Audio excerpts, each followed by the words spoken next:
Selamat siang rekan-rekan mahasiswa yang saya kasihi dalam Tuhan. Dan kembali kita dalam mata kuliah teologi proper kita. Dan pada saat ini kita akan melanjutkan materi yang sudah kita bahas minggu lalu. Oleh sebab itu, mari kita fokus ke dalam materi kita. Jikalau minggu lalu kita sudah membahas banyak hal yang berhubungan dengan ketritunggalan Allah, kemudian eksistensi Allah, keberadaan Allah, bagaimana cara menjawab, membuktikan bahwa ketiga pribadi ini adalah satu, disebut Allah. Kita sudah bahas dalam pembelajaran yang minggu lalu. Tetapi pada siang hari ini kita akan masuk ke dalam materi yang baru, yaitu mengenai sifat-sifat Allah. Oke, sifat-sifat Allah atau atribut Allah. Jadi selain bagaimana kita bisa membuktikan, menjelaskan mengenai keberadaan Allah, eksistensi Allah, dan bagaimana kita bisa menjelaskan bahwa tiga pribadi Allah, tetapi dalam satu kesatuan yang disebut Allah, kita bisa menjelaskan juga bagaimana sifat-sifat Allah itu sendiri, sehingga semakin hari kita semakin paham dan mengerti bagaimana menjelaskan kepada orang-orang di luar sana atau mempertahankan argumentasi yang alkitabiah tentang Allah Tritunggal itu. Baik, rekan-rekan mahasiswa semuanya, mari kita akan lihat satu persatu materi kita pada siang hari ini, dan kita lihat atribut-atribut Allah. Nah, di atribut-atribut Allah ini, yang pertama yang bisa kita lihat adalah sifat yang tidak dapat dikomunikasikan atau incommunicable. Memang ya, Allah adalah Allah yang maha kuasa, ya, yang maha tak terpikirkan. Kita adalah manusia ciptaan Allah yang sangat-sangat super terbatas. Dan kita, karena keterbatasan itu, banyak hal yang kita tidak bisa tahu sepenuhnya, seutuhnya tentang Allah. Ya, saya yakin kita semua hari ini tidak ada yang tahu persis sampai sedetil-detilnya bagaimana Allah itu. Tetapi apa yang Alkitab sampaikan, apa yang Alkitab bukakan, nyatakan, adalah hal-hal yang sangat penting dari Allah yang Ia ingin kita ketahui. Oleh sebab itu, sifat Allah atau atribut-atribut Allah, poin pertamanya adalah bahwa sifat Allah itu tidak dapat dikomunikasikan. Banyak hal yang sulit untuk kita jelaskan secara nalar. Lalu bagaimana untuk kita supaya percaya? Nah, inilah yang berhubungan, atau inilah yang namanya, yang disebut dengan iman. Ya, banyak hal yang di luar nalar kita. Nah, disinilah fungsi iman kita, iman saya dan iman Anda semua. Oke, kita akan lihat satu A-nya, bahwa Allah itu ada dengan sendirinya. Ya, banyak orang berpikir bahwa manusia kan diciptakan Allah. Lalu Allah siapa yang menciptakan? Ya, orang-orang yang tidak mengasihi Allah selalu mempertanyakan siapa yang menciptakan Allah. Nah, Allah itu ada dengan sendirinya. Allah itu pencipta. Kita ini ciptaan. Allah itu creator. Ya, creator. Kita ini creation. Jadi kita ini ciptaan. Kalau Dia pencipta, di mana-mana yang namanya pencipta, maka Dialah yang ada pertama, dan Dia tidak diciptakan karena Dia adalah pencipta. Oke, kita buka di dalam Injil Yohanes pasal yang ke-5, Injil Yohanes pasal 5. Kita akan lihat di sini Injil Yohanes pasal 5 ayat yang ke-26. Injil Yohanes pasal 5 ayat 26. Oke, kita akan lihat di sini. Saya akan bacakan. Silakan rekan-rekan mahasiswa semuanya menyimak di Alkitabnya. Injil Yohanes pasal 5 ayat yang ke-26, firman Tuhan berbunyi demikian. Sebab sama seperti Bapa mempunyai hidup dalam dirinya sendiri, demikian juga diberikannya anak mempunyai hidup di dalam dirinya sendiri. Nah, apa yang kita bisa pelajari dari Injil Yohanes pasal 5 ayat 26 ini? Ini dikatakan bahwa Allah adalah dasar dari keberadaannya sendiri. Dia punya kehidupan. Dia apa katanya? Aku berkata kepadamu sesungguhnya sebab sama seperti Bapa mempunyai hidup dalam dirinya sendiri. Dia punya hidup dalam dirinya sendiri.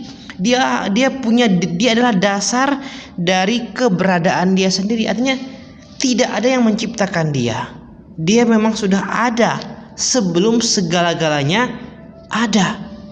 Apa susahnya bagi kita untuk bisa percaya, yakin bahwa Allah itu adalah satu makhluk pribadi ya, yang ada tanpa diciptakan oleh siapapun. Nah, saudara-saudari yang saya kasihi dalam Tuhan kita Yesus Kristus, itulah kita lihat bahwa di poin 1a ini bahwa Allah yang ada dengan sendirinya. Ya, ini sulit memang sulit untuk dipahami, memang sulit. Kita tidak bisa memahami bagaimana asal usulnya Allah itu. Nah, rekan-rekan mahasiswa yang saya kasih sama Tuhan, Allah tidak mau kita tahu tentang hal itu sebenarnya. Makanya di alam Alkitab dia tidak menjelaskan secara detail. Dia hanya menjelaskan bahwa Allah ada dan Allah lah yang berinisiatif menciptakan, menjadikan manusia sama seperti mereka. Baiklah kita menjadikan manusia seperti diri kita, katanya. Dan rekan-rekan mahasiswa yang saya kasih Tuhan. Jadi bagi kita yang mengasihi Allah, mengasihi Tuhan dan mengasihi firman-Nya, adalah sangat mudah bagi kita untuk percaya bahwa Allah ada tanpa diciptakan. Sebab apa? Sebab Dia Allah. Itulah yang disebut dengan sifat kemahakuasaan yang Dia miliki. Ya, tidak usah dibantah, tidak usah dipungkiri, dan tidak usah dicari-cari. Bagaimana Allah ada, bagi siapa menciptakan Allah? Ini pekerjaan yang terlalu dibuat-buat. Gitu. Karena kamu tidak akan ketemukan. Karena ini bagian dari sifat Allah. Sesuatu yang tidak bisa dikomunikasikan. Lalu bagaimana? Mari kita percaya. Karena firman menyatakannya demikian. Kita percaya Alkitab adalah satu-satunya firman Tuhan. Kalau kita percaya Alkitab satu-satunya firman Tuhan, berarti seluruh iman kita andalkan, kita letakkan atas dasar firman Tuhan. Apa yang firman Tuhan katakan, itulah yang kita percayai. Ini adalah sikap hati orang yang mengasihi Tuhan dan mengasihi firman-Nya. Oke, poin 1b-nya, bagian dari sifat Allah yang tidak dapat dikomunikasikan ini adalah ketidakberubahan Allah. Allah tidak berubah dulu, sekarang, dan selamanya. Tetapi ada mungkin orang yang bertanya, kenapa di banyak bagian Alkitab Allah beberapa kali ingin mematikan manusia. Bahkan Allah katanya menyesal menjadikan manusia. Tuh lihat, bukankah Allah berubah-ubah? Ketika Musa membawa Israel keluar dari Mesir, beberapa kali Israel, Anda mungkin ingat cerita Korah, Datan, dan Abiram. Nah, di situ terjadi pemberontakan orang-orang Israel yang dipimpin oleh Korah, Datan, dan Abiram. Sehingga Allah sebenarnya saat itu ingin memusnahkan Israel dan membuat satu bangsa lewat Musa. Tapi Musa bilang, jangan Tuanku, satu yang bersalah, jangan semua kena. Nah, rekan-rekan mahasiswa yang saya kasih Tuhan, apa yang bisa berubah dari Allah dan apa yang tidak bisa berubah dari Allah? Karena kita sedang belajar mengenai sifat Allah. Sifat adalah sesuatu yang tidak bisa berubah, karena ini berbicara mengenai tentang integritas dirinya sendiri. Tapi kalau kita baca dalam firman Tuhan, terkadang dia menyesal ini. Sebenarnya ketika Allah menyesal menjadikan manusia, bukan karena Allah gagal menciptakan manusia. Ingat, Allah sukses menciptakan manusia yang segambar dan serupa dengan Allah, punya akal bebas, punya kehendak, akal budi maksudnya, punya kehendak bebas, bisa lakukan apapun, bisa taat kepada Allah, juga bisa tidak taat kepada Allah. Ini menunjukkan bahwa manusia ini luar biasa, ciptaan Tuhan yang sangat luar biasa. Dari semua ciptaan Tuhan yang ada di muka bumi, manusia adalah ciptaan yang sangat luar biasa. Ya, punya otak, akal budi, bahkan bebas. Ya. Nah, ketika kita membaca Alkitab, Allah menyesal. Sesungguhnya bukan Allah gagal menciptakan, melakukan sesuatu, bukan. Tetapi Allah menyesal karena konsekuensi yang harus dilakukannya terhadap manusia dan konsekuensi yang harus diterima oleh manusia karena kegagalan manusia dalam mentaati firman Tuhan. Inilah yang membuat Allah menyesal. Apa konsekuensi dari kegagalan itu? Pelanggaran terhadap hukum Allah itu ya adalah dosa. Jadi dosa, pengertian dosa adalah pelanggaran dari hukum Allah. Jadi pelanggaran demi pelanggaran yang dilakukan oleh manusia terhadap firman Tuhan, terhadap Allah sendiri, itu sama dengan berdosa. Upah dosa ialah maut, dan konsekuensi dari dosa ini, upah dosa ialah maut, inilah yang membuat Allah menyesal menjadikan manusia. Ketika dia menjadikan manusia dan membuat manusia akhirnya masuk neraka, ini sesuatu yang dia tidak pernah inginkan. Tetapi bukan sama sekali, bukan Allah gagal. Allah tak gagal. Yang gagal adalah manusia yang menjalankan perintah dan tugas dari Allah ini. Ketika Allah menciptakan Adam dari tanah, Adam diciptakan dengan sangat sempurna, di tempat yang sangat sempurna, dengan cara yang sangat sempurna, dibentuk sendiri oleh Tuhan dan diberikan nafas langsung oleh Allah. Luar biasa sekali. Manusia spesial, punya tingkat kecerdasan yang sangat luar biasa. Di masa di mana ilmu pengetahuan hampir tidak ada, belum ditemukan, apalagi zaman Adam, manusia pertama, tetapi dia dengan kemampuan intelijensianya, dia mampu memberikan satu persatu nama binatang tanpa dia lupa. Hebat tidak? Luar biasa. Ini menunjukkan Allah sukses menjadikan Adam. Tapi dalam perjalanan waktu, Allah ingin melihat bahwa kepintaran, kecerdasan Adam ini digunakan sebaik-baiknya dalam hal taat atau tidak taatnya kepada firman Tuhan. Untuk mengetahui hal itu, maka Allah memberikan sebuah tes, ujian. Seseorang yang Allah ingin dia naik kelas dalam kehidupan rohaninya, maka Allah biasa memberikan ujian. Nah, mereka yang lulus dari ujian itu adalah mereka yang naik ke tahap jenjang tingkat rohani yang berikutnya. Sama seperti kita di sekolah. Kalau kita sekolah tidak dikasih ujian-ujian, maka kita kan tidak pernah naik kelas. Nah, ujian yang diberikan itu bukan untuk menjatuhkan, tetapi juga sebenarnya untuk membuat diri kita semakin hari semakin matang dalam pelajaran yang diberikan oleh guru, dosen, dan sebagainya. Nah, Allah ingin melihat apakah manusia mampu menggunakan kehendak bebasnya itu dengan sebaik-baiknya ketika diperhadapkan pada sebuah tes atau ujian. Ujiannya apa? Semua pohon dalam taman Eden boleh dimakan kecuali pohon yang ada di tengah-tengah taman itu. Pohon tentang pengetahuan yang baik dan yang jahat. Kalau kamu makan pohon itu, kamu akan mati. Nah, inilah letak ujiannya. Kalau kamu makan itu, kamu mati. Kalau kamu tidak makan itu, kamu tidak akan mati. Tetapi kita lihat dalam cerita firman Tuhan, Adam gagal. Dimulai dari Hawa gagal. Nah, konsekuensi apa yang harus mereka terima? Mereka mati sebenarnya. Mati rohani maupun mati jasmani. Tapi setelah mereka gagal dan mereka sudah jadi orang berdosa, Allah langsung berinisiatif, ya, dalam Kejadian 3 ayat 15 itu Allah langsung berinisiatif janji bahwa nanti akan datang dari keturunan seorang perempuan yang akan meremukkan kepala ular itu. Ini janji tentang siapa? Siapa yang mampu mengalahkan iblis, menghancurkan kepala iblis? Ini bukan bicara mengenai manusia biasa, ini bicara mengenai Sang Juru Selamat yang satu hari nanti akan datang ke dunia, lahir dari rahim seorang wanita, yang akan menghancurkan pekerjaan iblis. Di mana pekerjaan iblis itu dihancurkan? Di atas kayu salib. Disitulah letak kemenangan Yesus Kristus. Ya, jadi apa yang tidak berubah dari Allah? Yang tidak berubah dari Allah adalah sifatnya. Tetapi apa yang bisa berubah dari Allah? Keputusannya.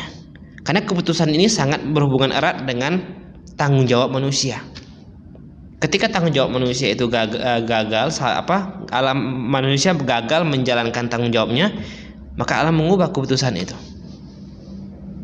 Tetapi sifatnya tidak bisa berubah. Ya, tidak bisa berubah. Oke, saya harap sampai di sini Anda semua bisa memahaminya, bahwa Allah tidak bisa berubah dalam hal sifat, karena Dia adalah Allah. Justru lucu kalau Allah bisa berubah sifatnya, ya.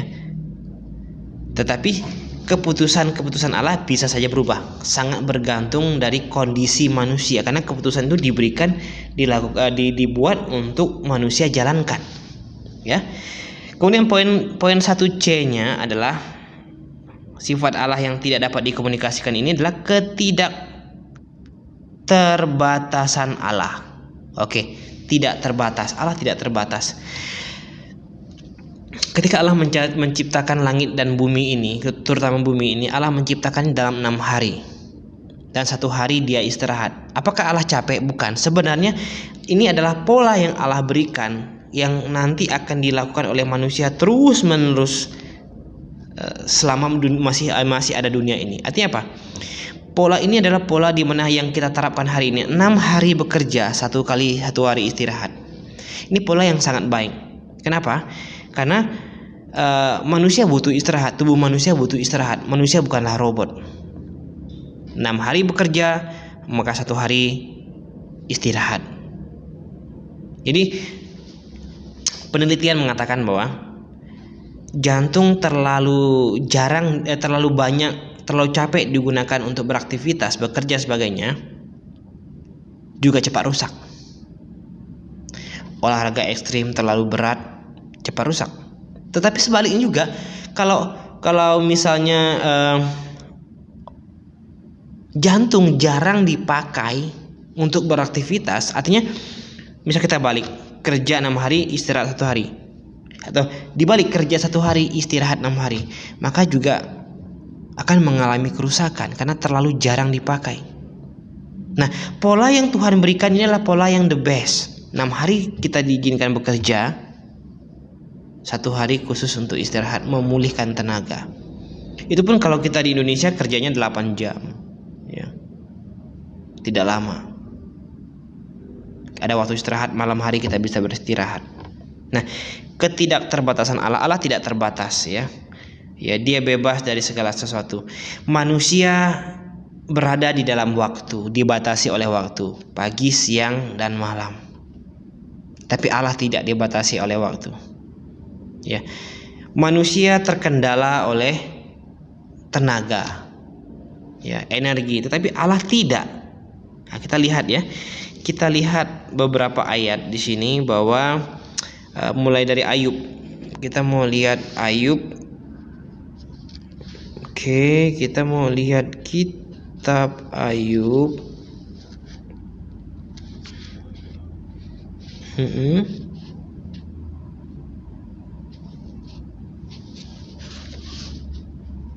Oke, Ayub pasal yang ke-11 ayat 7.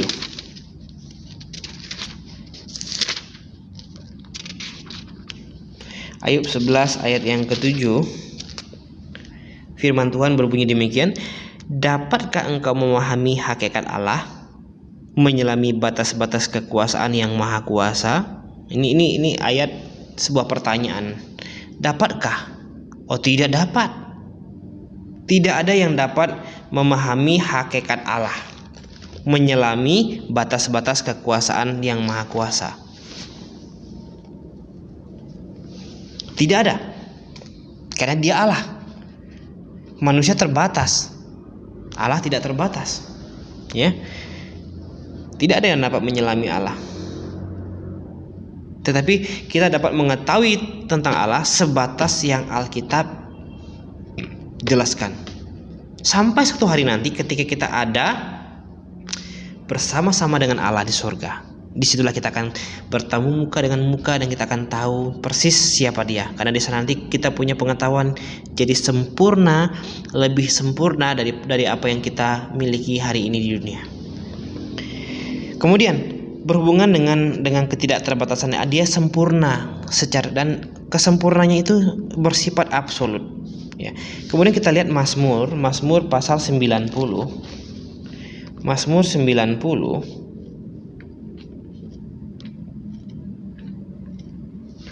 Mazmur 90 ayat yang kedua.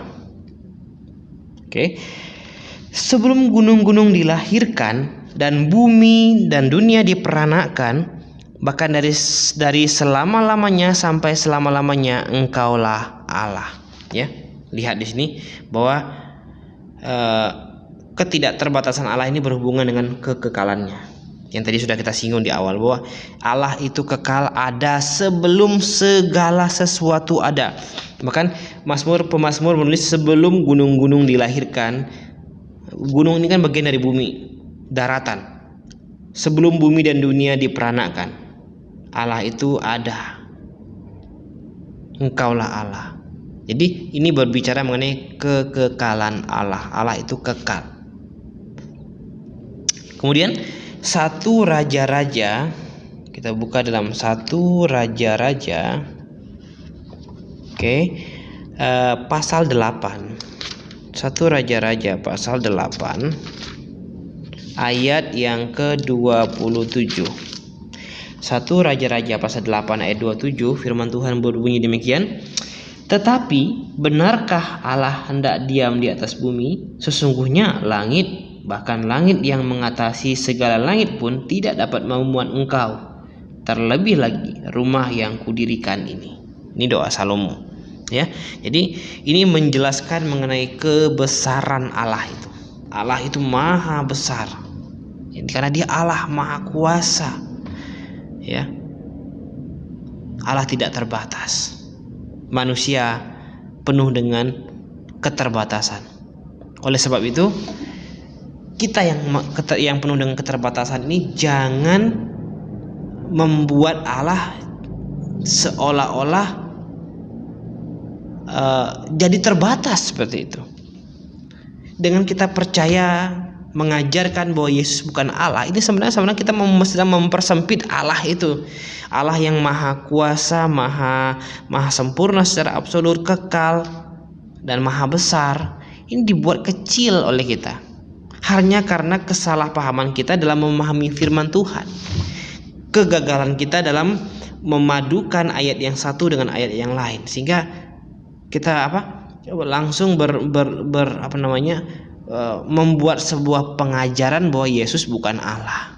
Ini kan terlalu cepat, ya, sayang sekali. Oke, masih dalam sifat Allah yang tidak dapat dikomunikasikan. Kita lihat dari poin 1D-nya, kesatuan Allah. Allah itu satu. Kita percaya Allah itu Esa. Kita juga percaya Allah itu Tritunggal. Jadi antara istilah Esa dan Tritunggal adalah dua hal yang bukan dan tidak bertolak belakang. Ya, tidak bertolak belakang. Secara pribadi mereka tiga. Ya, Allah Bapa, Allah Anak, Allah Roh Kudus.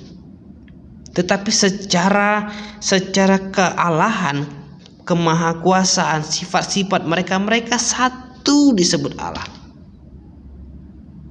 Mereka satu. Tetapi secara pribadi mereka tiga. Karena ketiga pribadi dengan tiga tugas dan fungsi yang berbeda-beda. Ya. Jadi Allah itu satu. Allah itu Esa. Ya, betul. Ya, Allah itu Esa.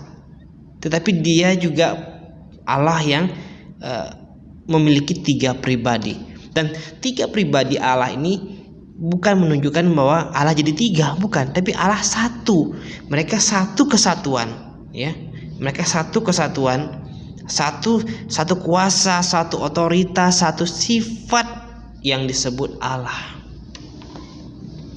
Di materi minggu lalu sudah kita bahas bahwa kita lihat bahwa Tuhan Yesus bilang, aku dan Bapa adalah satu. Melihat aku sama dengan melihat Bapa. Itu kan sama dengan bahwa Yesus sama dengan Bapa. Tidak ada orang pernah melihat Allah, tapi anaknya lah yang menyatakannya. Berarti melihat Yesus sudah sama dengan melihat Allah Bapa. Itu sama dengan sama gitu loh. Kenapa susah banget untuk memahami hal itu? Kemudian ketika kasus Ananias mendustai Roh Kudus. Lalu Petrus bilang, kamu bukan mendustai manusia, tapi kamu mendustai Allah. Mendustai Roh Kudus disamakan oleh Petrus sama dengan mendustai Allah. Itu artinya Roh Kudus sama dengan Allah. Kenapa terlalu susah untuk memahami hal itu? Di bagian lain juga Roh Yesus Kristus, Roh Allah. Berarti Roh Yesus Kristus sama dengan Roh Allah. Artinya Yesus Kristus dan Roh Allah dan Roh Kudus itu sama. Kok terlalu susah? Diperjelas lagi. 1 Yohanes pasal 5 ayat 7. Ada 3 yang memberikan kesaksian di dalam surga. 3. Bapa, Firman, dan Roh Kudus. Dan ketiganya adalah satu. Nah, ini yang disebut dengan Esa. Mereka, Allah itu Esa. Allah itu satu. Tapi dia punya 3 pribadi. Ya. Simple bagi mereka yang mengasihi dan mencintai Allah dan mengasihi firman-Nya. Oke. Sifat Allah yang pertama tadi adalah sifat yang tidak dapat dikomunikasikan. Banyak hal yang sulit untuk dipahami, tetapi kita belajar memahaminya lewat firman Tuhan yang ada di tangan kita hari ini. Nah, kemudian kita lihat sifat yang kedua. Sifat yang kedua adalah sifat yang dapat dikomunikasikan. Artinya ada hal-hal yang tidak dapat dikomunikasikan dalam diri Allah. Ya, tentu ini berhubungan dengan sifat-sifat yang sifat kemahabesaran dia, ya, ketidakterbatasan dia. Itu sulit untuk dijelaskan gitu ya. Kita beriman di situ. Tetapi bukan berarti ada sifat-sifat yang tidak bisa dijelaskan, banyak. Kenapa? Inilah gunanya Allah ingin manusia tahu gitu ya. Allah ingin manusia tahu dan menyadari dan bisa memahami tentang Dia. Ya, kita lihat. Bicara mengenai itu, kita buka dalam Yohanes pasal yang keempat. Yohanes 4 ayat 24. Ini percakapan Yesus dengan perempuan Samaria. Yohanes 4 ayat 24, firman Tuhan bunyinya, Allah itu roh, dan barang siapa menyembah Dia harus menyembahnya dalam roh dan kebenaran. Ya, meskipun Allah itu roh, ya, tetapi bukan berarti Allah tidak bisa dikomunikasikan. Ini bicara mengenai kerohanian, ya. Allah itu roh. Kalau ingin berkomunikasi dengan Allah, menyembah Allah hari ini pada zaman perjanjian baru ini, menyembah Allah dalam roh dan kebenaran, sesuai dengan firman Tuhan tadi. Ya, Allah bukan sesuatu yang tidak bisa dihampiri, bisa, ya, secara rohani. Nah, kemudian poin 2B, apa yang bisa dikomunikasikan? Intelijensi Allah, kepintaran Allah kita bisa tahu, kita bisa jelaskan, ya. Contohnya di 1 Samuel, kita buka di dalam 1 Samuel pasal 2 ayat 3.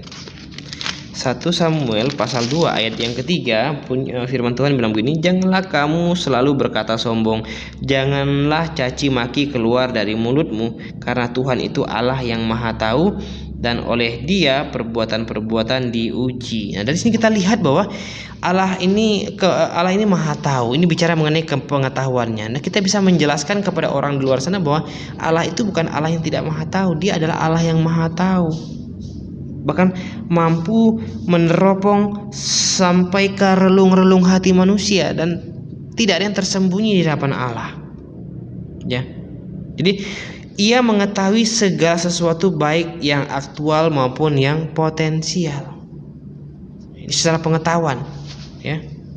Intelijensi Allah. Kemudian Apalagi yang berhubungan dengan intelijensi Allah ini? Kita buka di dalam Efesus pasal 1 ayat 11. Efesus pasal 1 ayat 11.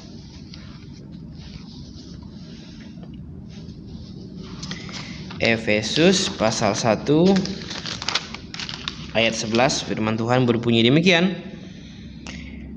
Aku katakan di dalam Kristus, karena di dalam Dialah kami mendapat bagian yang dijanjikan. Kami yang dari semula ditentukan untuk menerima bagian itu sesuai dengan maksud Allah yang di dalam segala sesuatu bekerja menurut keputusan kehendaknya. Nah, apa yang kita bisa pelajari dari ayat ini? Bahwa Allah selain memiliki pengetahuan dan bisa kita jelaskan, Allah juga memiliki kebijaksanaan. Dia memiliki kebijaksanaan. Allah itu bijaksana, ya. Jadi ini bagian dari intelijensi Allah. Ya, tentu Allah sangat bijaksana. Manusia yang kurang bijaksana. Nah, kemudian yang ke poin B3 mengenai intelijensi Allah ini, apa lagi yang bisa kita tahu? Kita lihat di dalam Yohanes pasal 1 Yohanes pasal 5. Surat Yohanes juga, 1 Yohanes pasal 5 ayat yang ke-20. Akan tetapi kita tahu bahwa anak Allah telah datang dan telah mengaruniakan pengertian kepada kita, supaya kita mengenal yang benar, dan kita ada di dalam yang benar dan di dalam anaknya Yesus Kristus. Dia adalah Allah yang benar dan hidup yang kekal. Nah, dari 1 Yohanes pasal 5 ayat 20 kita dapat lihat di sini bahwa ini berbicara mengenai apa? Berbicara mengenai ketelitian dari Allah itu sendiri. Karena dia punya pengertian yang dia mengaruniakan pengertian kepada kita supaya kita mengenal dengan benar, bukan mengenal dengan tidak benar. Jadi kalau kita melihat belajar sesuai dengan Alkitab, apa yang Alkitab sampaikan kita pelajari dan kita berusaha untuk mencari tahu secara sistematis berdasarkan penafsiran yang benar, kita pasti ketemu tentang Allah itu sendiri. Dan kita ketemukan tadi di sini bahwa Allah itu adalah dia punya ketelitian yang luar biasa, ya. Bahkan dia pun memberikan itu kepada kita supaya kita bisa menyembah Dia, mengenal Dia dengan benar. Bagaimana supaya kita bisa mengenal Allah dengan benar? Ya dari firman-Nya, tidak ada cara lain. Tidak lewat bisik-bisik suara, tidak lewat mimpi, tidak lewat lihat wajah apa di dinding. Tidak, itu salah. Ya, itu pengalaman, sesuatu yang tidak bisa dijadikan patokan. Pengalaman itu tidak bisa dijadikan patokan, karena pengalaman tiap-tiap manusia itu berbeda. Tetapi kalau ingin mengenal Allah secara utuh, lewat firman-Nya. Kalau kamu mengasihi Aku, kata Yesus, turutilah segala perintah-perintahku. Ya. Kemudian selain intelijensi Allah yang dapat dikomunikasikan, maka hal lain juga yang bisa dikomunikasikan. Bagian poin 2C adalah moralitas Allah. Allah mengajarkan moralitas, dan Alkitab mencatat dan mengajarkan moralitas tertinggi, bukan moralitas yang tinggi, tapi yang tertinggi. Kekristenan mengajarkan suami dari satu istri. Tuhan tidak pernah mengajarkan suami dari 2 atau 3 istri, tidak. Walaupun dalam prakteknya ada yang demikian, tetapi kita lihat bahwa mereka yang melakukan praktek yang bertentangan, tidak sesuai dengan anjuran Tuhan Yesus, banyak hal mereka menerima efek yang buruk. Salomo 300 istri dan 700 gundik, 1000 totalnya. Wow, banyak sekali. Tetapi apa yang Salomo dapatkan? Salomo terbawa ke dalam penyembahan istri-istrinya yang tidak mengasihi Allah, jatuh ke dalam penyembahan berhala. Untung di akhir hidupnya dia bertobat. Disitulah dia menulis kitab Pengkhotbah. Segala sesuatu di bawah matahari ini sia-sia. Banyak duit sia-sia, banyak istri juga sia-sia. Kenapa sia-sia? Kalau tidak berada di dalam Tuhan. Itu maksud Salomo, ya. Jadi moralitas Allah. Apa moralitas Allah ini? Kita bicara mengenai moralitas, berarti kita bicara tentang bagian dari sifat Allah juga. Kita lihat dalam 1 Petrus pasal 1. 1 Petrus pasal 1 ayat yang ke-16. Ya. Sebab ada tertulis, kuduslah kamu sebab aku kudus. Kuduslah kamu sebab aku kudus. Ya. Apa pengertian kudus? Kudus itu bisa berarti bersih, suci. Tapi kudus juga bisa diartikan dipisahkan, terpisah dari dunia ini. Berbeda dari dunia ini. Nah, ketika Tuhan datang, Allah, Yesus adalah Allah yang tentunya tidak sama dengan dunia, dan dia mau setiap anak-anaknya, orang-orang yang percaya dan mengaku percaya dan bertobat dan percaya kepada dia, adalah mereka yang memisahkan diri dari dunia. Artinya apa? Kita tinggal di dunia, tetapi kita tidak ikut fashionnya dunia, tidak ikut cara hidupnya dunia, tidak ikut cara berpikirnya dunia, dan tidak ikut dengan motivasi-motivasi dunia ini. Itu yang Tuhan mau. Ya, ini berbicara mengenai apa? Kekudusan Allah. Allah yang maha kudus, pastilah Allah yang memiliki moralitas super tinggi. Dan Allah yang memiliki moralitas super tinggi, kalau dia menulis firman Tuhan, maka firmannya juga mengajarkan standar moral tertinggi. Di Alkitab mengajarkan, kasihilah musuhmu seperti dirimu sendiri. Di banyak tempat yang lain tidak seperti itu. Ya, bahwa banyak darah orang tertentu boleh dibunuh dan sebagainya. Kita enggak. Ya. Kita tidak seperti itu. Kalau kamu ditempeleng pipi kanan, berilah pipi kirimu, katanya. Di tempat lain tidak. Jangan main-main mau tempeleng. Ya. Suami dari satu istri, di tempat lain tidak. Bahkan ada yang larang orang kawin. Salah. Tidak boleh. Menikah, kawin itu hak asasi dasar manusia. Tidak boleh dilarang. Ya, kalau dia memang ingin menikah, biarkan dia menikah. Kalau dia memang tidak ingin menikah, biarlah dia tidak ingin menikah. Jangan dipaksa oleh pihak luar. Ya. Yang nomor dua bicara mengenai moralitas Allah, kita bicara juga mengenai apa? Yohanes 3 ayat 16. Anda semua pasti sudah tahu Yohanes 3:16 itu berbicara mengenai kasih Allah. Kasih tentu berhubungan erat dengan kebaikannya. Ya. Kebaikan Allah. Efesus pasal 1 ayat 6. Kita lihat Efesus pasal 1 ayat 6. Efesus 1 ayat 6, firman Tuhan bunyi begini. Supaya terpujilah kasih karunia-Nya yang mulia, yang dikaruniakannya kepada kita di dalam Dia yang dikasihinya. Ya, jadi yang kedua apa ini? Bicara mengenai karunia. Kasih dan karunia dua hal yang sangat erat. Ya, berbeda tapi sulit untuk dipisahkan, ya, kasih dan karunia. Kasih Allah ini sehingga dia mengaruniakan, kan begitu, seperti itu, ya, karunia. Kemudian apalagi bicara mengenai moralitas Allah ini, maka kita bicara mengenai, kita buka dalam Ulangan 5 ayat 10. Ulangan 5 ayat 10. Ulangan pasal 5 ayat yang ke-10. Oke. Tetapi aku menunjukkan kasih setia kepada beribu-ribu orang, yaitu mereka yang mengasihi aku dan yang berpegang pada perintahku. Saya ulangi. Tetapi aku menunjukkan kasih setia kepada beribu-ribu orang, yaitu mereka yang mengasihi aku dan yang berpegang pada perintah-perintahku. Nah, ini bicara mengenai apa? Ini berbicara mengenai pengampunan. Ya, berbicara mengenai pengampunan. Allah mengampuni, mengasihi.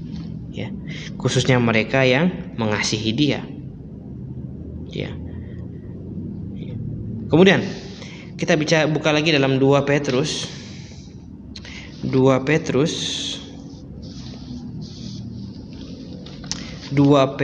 pasal 3 ayat 15. Ya. Tetapi kuduskanlah Kristus di dalam hatimu sebagai Tuhan, dan siap sedialah pada segala waktu untuk memberi pertanggungan jawab kepada tiap-tiap orang yang meminta pertanggungjawab dari kamu tentang pengharapan yang ada padamu, tapi haruslah dengan lemah lembut dan hormat. Nah, yang ketiga, yang keempat, bukan maksudnya saya. Yang keempat ini adalah bicara mengenai apa? Kesabaran. Ini bagian dari moralitas Allah, sabar.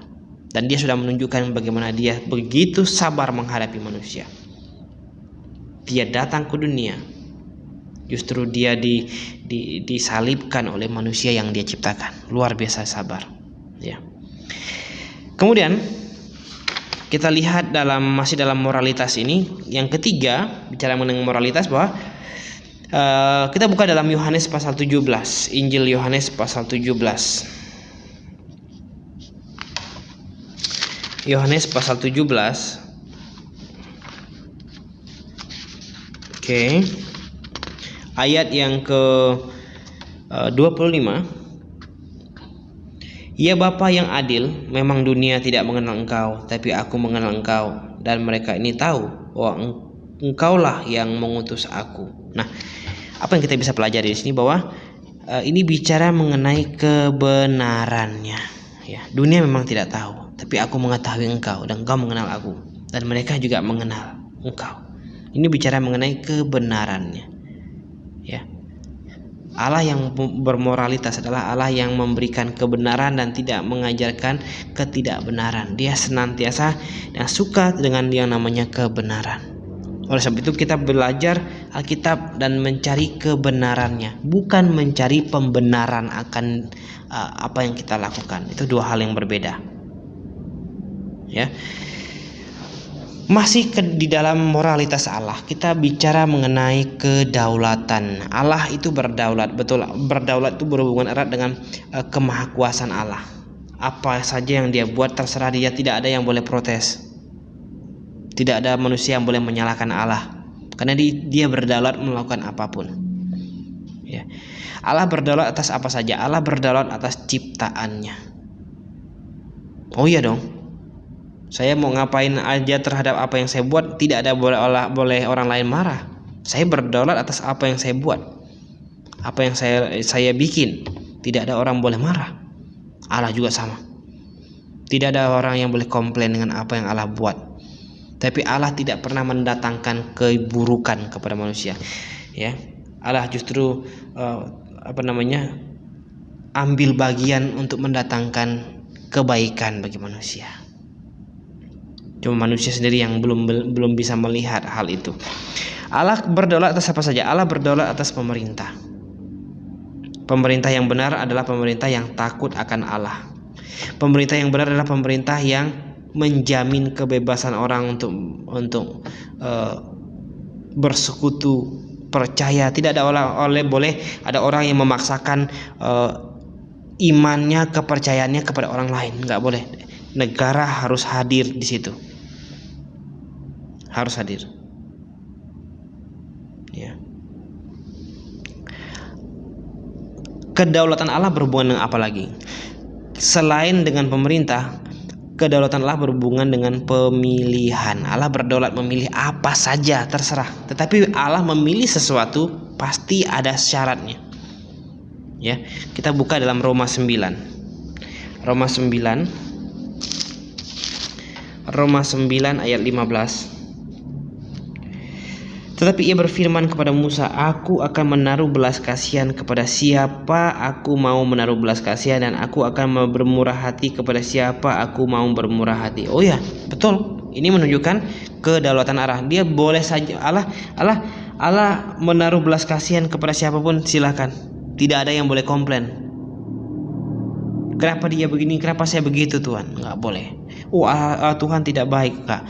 Kalau Tuhan tidak baik, kalau Tuhan tidak sayang kita,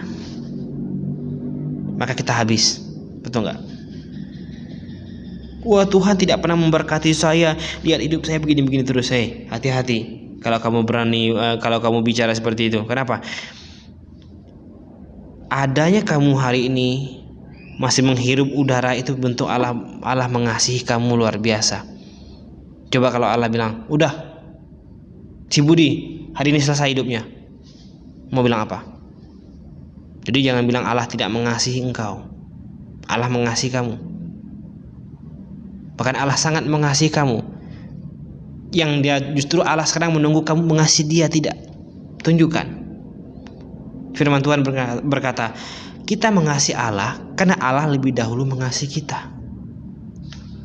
Jangan tanya, apakah Tuhan mengasihi saya? Jangan tanya. Sekarang tanyakan, apakah saya mengasihi Tuhan? Buktikan itu. Bagaimana cara mengasihi Tuhan?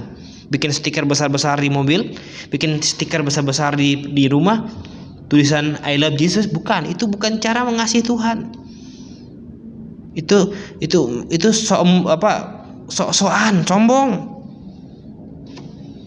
Jikalau kamu mengasihi aku, ikuti semua perintah-perintahku. Di mana perintahnya itu?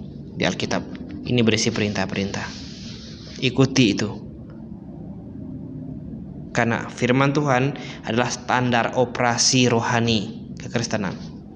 Semua harus atas dasar firman Tuhan. Tidak boleh di luar firman Tuhan. Baik kehidupan maupun kerohanian. Kemudian Allah berdaulat atas apa saja. Filipi pasal 2. Filipi pasal 2 ayat yang ke-13. Karena Allah lah yang mengerjakan di dalam kamu baik kemauan maupun pekerjaan menurut kerelaannya. Ya, menurut kerelaan. Karena Allah lah yang mengerjakan di dalam kamu baik kemauan maupun pekerjaan menurut kerelaannya. Nah, apa yang kita bisa lihat di sini? Allah berdaulat atas pengudusan.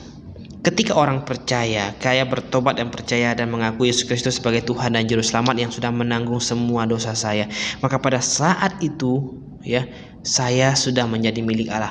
Dan mulai saat itu, saya belajar hidup kudus dan Allah membantu saya.